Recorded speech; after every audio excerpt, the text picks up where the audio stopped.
اگه رابطش فراموشا خوب بود الان داره دیور و فلان میده.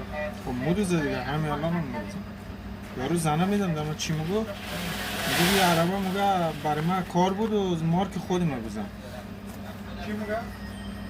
اونو شیخ عربه گفت برای من کار بود و مارک خودم بزن. الان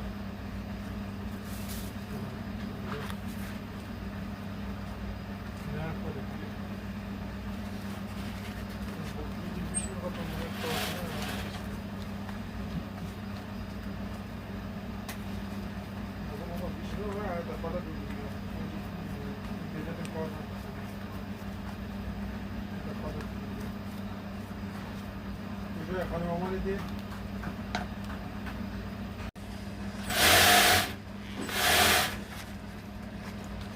خب دوستان عزیز شما مراحل کارکشی رو دارید میبینید. ما شیوه های مختلف کارکشی داریم. لطفاً اساتید گرامی گیر ندن. انشالله شیوه های دیگه کارکشی هم به شما توضیح خواهیم داد.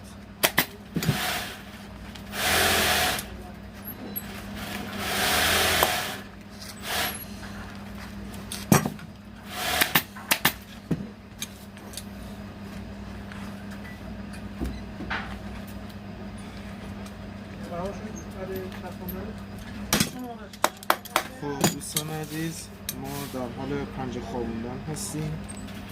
لطفاً ما رو سابسکرایب کنید و به دوستان خودتون معرفی کنید. همراه اول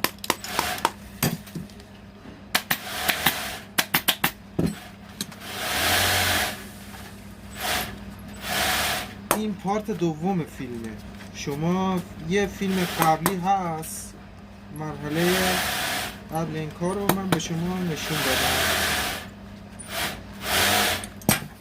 لطفاً اینو حتما ببینید.